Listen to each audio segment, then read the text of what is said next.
Hello friends, कैसे हैं आप सभी लोग। मेरा नाम है आशीष जोशी। आज हम बात करेंगे स्केड्यूल एम के बारे में, सिर्फ स्केड्यूल एम के बारे में। अभी तक हमने बहुत सारे अलग अलग स्केड्यूल्स को पढ़ा, एक लेक्चर में हमने 2-3 स्केड्यूल भी पढ़ा, लेकिन आज हम सिर्फ स्केड्यूल एम के बारे में पढ़ेंगे। इतनी सी बात से पता लगाया जा सकता है कि कितना इम्पोर्टेंट है स्केड्यूल एम। ठीक है, स्केड्यूल एम। ठीक है, मैंने इसका न्यूमोनिक भी बताया था आपको। क्या बताया था कि हमको एम फॉर मंकी, मंकी जैसा नहीं करना है। ऐसा नहीं कि जैसे एक बंदर को नकलची बंदर होता है ना, कहते हैं ना नकलची बंदर, जैसा सामने वाला कर रहा है ठीक वैसा ही कर दो। ऐसा नहीं करना है, हमको बड़ी सफाई से बड़े अच्छे से काम करना है। ठीक है, वही है इसमें स्केड्यूल एम में। स्केड्यूल एम में आता है आपका गुड मैन्युफैक्चरिंग प्रैक्टिसेस। ठीक है, जिसे हम बोलते हैं GMP, गुड मैन्युफैक्चरिंग प्रैक्टिसेस। ठीक है, अब इसमें क्या है आपका, बहुत ही इंपॉर्टेंट टॉपिक है ये, एग्जाम पॉइंट ऑफ व्यू से भी इंपॉर्टेंट है। कल के दिन आप इंडस्ट्री वगैरह में जाओगे, अगर प्लांट में या R&Ds में, वहां भी जो है ये बहुत इंपॉर्टेंट रोल प्ले करता है। GMP, good manufacturing practices. एक GLP भी होता है, गुड लैबोरेटरी प्रैक्टिसेस। ठीक है, अभी हम GMP की बात करेंगे। देखिए इसमें सबसे पहला पार्ट जो है पार्ट 1। ठीक है, पार्ट 1। अब हम क्या करेंगे, नोट्स आपको पता ही है मेरे से, फिर भी बहुत सब्सक्राइबर पूछते हैं, मुझे समझ नहीं आता कि क्यों पूछते हैं। भाई नोट्स मैंने बोला है ना आपसे, नोट्स मेरे डिस्क्रिप्शन बॉक्स में हैं। मेरे नोट्स मेरे डिस्क्रिप्शन बॉक्स में फ्री ऑफ कॉस्ट मौजूद हैं। आप वहाँ जाइए, क्लिक कीजिए, मेरे खुद के लिखे हुए मेरे हैंड रिटन नोट्स वहाँ आपको मिल जाएंगे। आप एक ये लेक्चर देखिए मेरा। ठीक है, अगर आपको बहुत ज़्यादा बोर लगता है, बहुत लोग बोलते हैं कि मैं बहुत लंबी वीडियो बनाता हूँ, लंबा लेक्चर बनाता हूँ, तो भाई मैं तो ऐसे ही हूँ, ऐसा ही हूँ मैं, और मैं लंबा ही वीडियो बनाऊंगा। ठीक है, अगर आपके पास इतना सब्र नहीं है तो 1.5 में या 2x में जो है उसको प्ले कर लीजिए वीडियो को। ठीक है, अब क्या है इसमें पार्ट 1 में क्या है आपका, सबसे पहले है आपका पार्ट 1 में कि requirements for premises and materials. Requirements for premises and material. ठीक है, मतलब कहां आपने रहना है, मतलब गुड मैन्युफैक्चरिंग प्रैक्टिसेस, ये मैन्युफैक्चरिंग प्रैक्टिसेस कहां करना है, वो मैन्युफैक्चरिंग प्लांट, उसके बारे में। ठीक है, उसके बारे में जो है ये चीजें बताई जाएंगी किसमें, रिक्वायरमेंट फॉर प्रीमिसेस ऐसी है, सीज एंड ये एम है। ठीक है, मटेरियल्स में। अब इसके अंदर क्या क्या होगा, इसके सब टाइप्स हैं।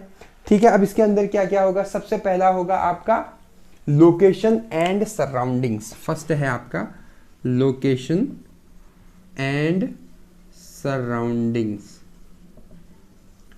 कहाँ आप वो प्लांट खोलना चाहते हो, उसकी लोकेशन क्या है। ऐसा तो नहीं है कि भैया बीच रोड में आपने प्लांट खोल दिया, या एकदम जो है ऐसी जगह पे प्लांट खोल दिया कि कॉलेज है उसके बगल में प्लांट है, फैक्ट्री चल रही है, ऐसा नहीं। ठीक है, एक स्पेसिफिक लोकेशन होती है, वहां पर आप इसे ओपन कर सकते हो प्लांट को। उसके अलावा और क्या क्या रहता है इसमें, बिल्डिंग एंड प्रीमिसेस, मतलब सेम वही है कि बिल्डिंग कैसी होनी चाहिए, बिल्डिंग एंड प्रीमिसेस। अब बिल्डिंग कैसी होनी चाहिए आपकी। ठीक है, ऐसा नहीं है कि भैया आपने जो है एक प्लांट यहाँ बना दिया कि मतलब अब प्लांट में कौन कौन से डिपार्टमेंट होते हैं, अगेन मैं आपको बता रहा हूँ कौन कौन से डिपार्टमेंट होते हैं। प्रोडक्शन हो गया आपका, प्रोडक्शन हो गया, QC हो गया, QA हो गया, ठीक है, IPQA हो गया, इसी का पार्ट है, छोड़ो। मेन ये 3 ब्रांच होते हैं, मार्केटिंग वगैरह भी रहती है, इसको हम छोड़ देते हैं अभी। आपने प्रोडक्शन खोल दिया इधर गाजियाबाद में, QC उसका हो रहा है अपना कर्नाटक में, और QA हो रहा है आपका हैदराबाद में। अब देखिए मैंने क्या बोल दिया, ऐसे नहीं चलेगा, आपको सब कुछ जो है एक ही जगह पर खोलना पड़ेगा गुड्डू। ऐसा नहीं है कि आप अलग अलग प्लांट खोल सकते हैं। ठीक है, तो इस चीज का आपको ध्यान रखना है, जो बिल्डिंग है वो बिल्डिंग कितने बाई कितने की होनी चाहिए, ये सब कुछ जो है मेंशन किया है स्केड्यूल एम के अंदर। ठीक है, उसका प्रोडक्शन डिपार्टमेंट कैसा होना चाहिए, कौन कौन से इसेंशियल इक्विपमेंट, वो इक्विपमेंट का आगे आएगा। ठीक है, लेकिन सिर्फ बिल्डिंग्स और प्रीमिसेस के बारे में जो है इस पार्ट 1 के सेकेंड उसमें दिया हुआ है। उसके बाद थर्ड है आपका वाटर सप्लाई। ठीक है, वाटर सप्लाई कैसी है भाई, पीने का पानी मौजूद है या नहीं है, क्योंकि भाई जो एम्प्लॉय आ रहे हैं वो एक एक बॉटल घर से भी लेके आएंगे पानी, अपने रूम से, अपने घर से, वहाँ भी तो चाहिए पीने के लिए पानी, तो प्रॉपर ड्रिंकिंग वाटर जो है अवेलेबल है या नहीं है।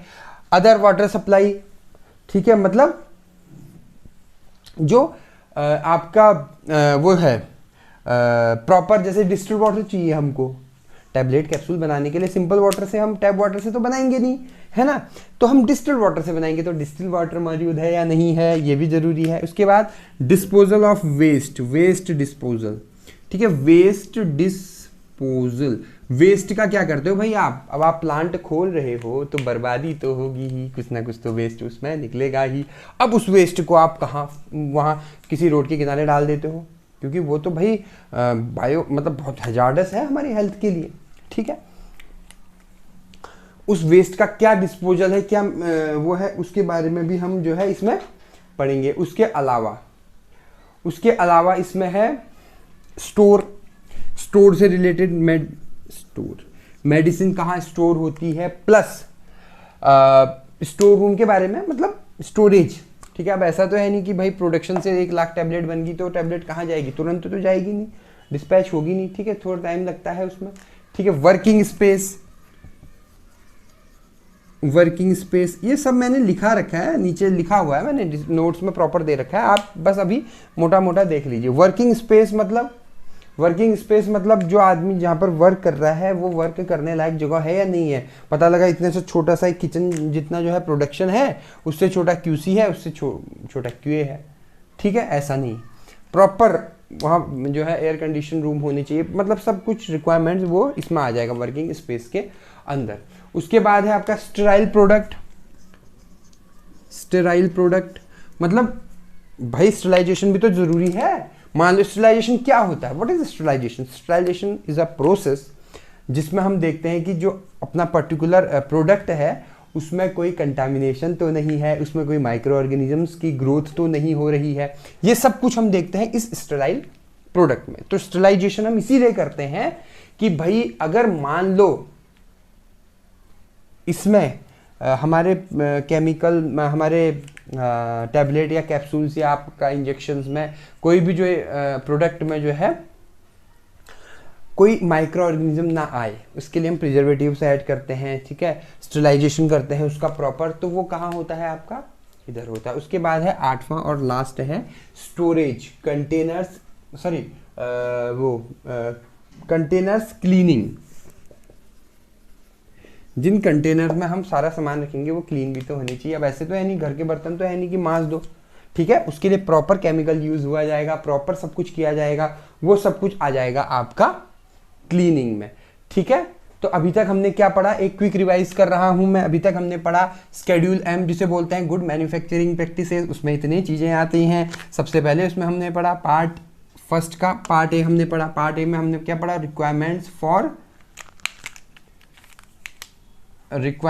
For premises and material. उसके अंदर हमने पढ़ा लोकेशन कैसी है उसकी, बिल्डिंग क्या है, बिल्डिंग का क्या सीन है, वाटर सप्लाई का क्या हिसाब किताब है, वेस्ट डिस्पोजल कैसे होता है, स्टोर रूम का क्या सीन है, वर्किंग स्पेस है या नहीं है, स्टेरिलाइजेशन का क्या सीन है, और क्लीनिंग कैसे होती है। ये सब कुछ जो है आपका इसमें आ जाएगा, ठीक है। इतना तो सबको क्लियर हो चुका है। अब जो है उसके बाद आ गया पार्ट सेकंड, दूसरा पार्ट, ठीक है। इसमें आ गया सेकंड पार्ट। अब सेकंड पार्ट में क्या है, देखो सेकंड पार्ट में क्या है, सेकंड पार्ट में है आपका requirement for plant and equipment. अब देखिए क्या बोला, कितना इजी है, देखो requirements for plant and equipment, ठीक है। प्लांट और इक्विपमेंट से रिलेटेड, उपकरण से रिलेटेड जितना भी है वो सब आएगा आपका सेकंड वाले में। जैसे पहला है इसका पॉइंट है एरिया।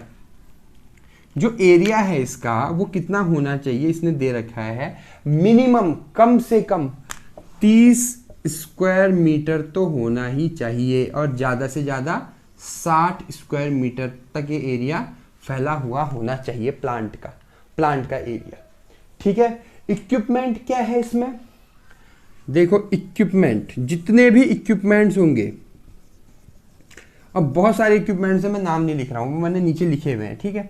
जितने भी इक्विपमेंट्स हैं उन सब के इक्यू है, ठीक है, उन सब के बारे में। अब देखिए जैसे आपका टैबलेट पंचिंग मशीन है, मिक्सिंग एंड स्टोरेज टैंक है आपका, वाटर डिस्टिलेशन यूनिट है आपकी, बॉल मिल है आपका, डिजोल्यूशन ऑपरेटस है, डिसइंटीग्रेशन ऑपरेटस है, सब कुछ जितना भी है आपका वो सब इक्विपमेंट में आ जाएगा आपका, ठीक है। ये जो है आपका इक्विपमेंट में आ जाएगा, बस इतना सही है स्केड्यूल एम, ठीक है। स्केड्यूल एम में क्या है, हमने जो है स्केड्यूल एम में अभी तक सिर्फ 2 चीजें पढ़ी, ठीक है। अगर हम इसको वैसे देखें तो स्केड्यूल हम एम में हमने अभी तक सिर्फ जो है 2 चीजें पढ़ी। पहला हमने पढ़ा पार्ट 1, दूसरा पढ़ा पार्ट 2। पार्ट 1 में हमने क्या पढ़ा, पार्ट 1 में हमने पढ़ा किससे रिलेटेड है, requirement for premises and materials, ठीक है। प्रीमिसेस एंड मटेरियल्स में हमने अलग अलग चीजें देखी, लोकेशन क्या है, बिल्डिंग क्या है, वाटर सप्लाई वगैरह सब कुछ देखा। और बी में हमने देखा इक्विपमेंट से रिलेटेड, एरिया या प्लांट एंड इक्विपमेंट से रिलेटेड, ठीक है, कि भाई एरिया कितने में होना चाहिए, क्या होना चाहिए, 30 स्क्वायर मीटर, अब ये चेंज होता रहता है, ठीक है, टू 60 स्क्वायर मीटर, इतना रहना चाहिए आपका। और इक्विपमेंट के बारे में कि कौन कौन से इक्विपमेंट इसमें यूज होते हैं, ठीक है। तो ये थी आज की वीडियो। अगर आपको मेरी वीडियो पसंद आई तो मेरे चैनल को सब्सक्राइब कीजिएगा, बेल आइकन पे क्लिक कीजिएगा। आपने मुझे इतना वक्त दिया उसके लिए बहुत बहुत धन्यवाद। Thank you so much.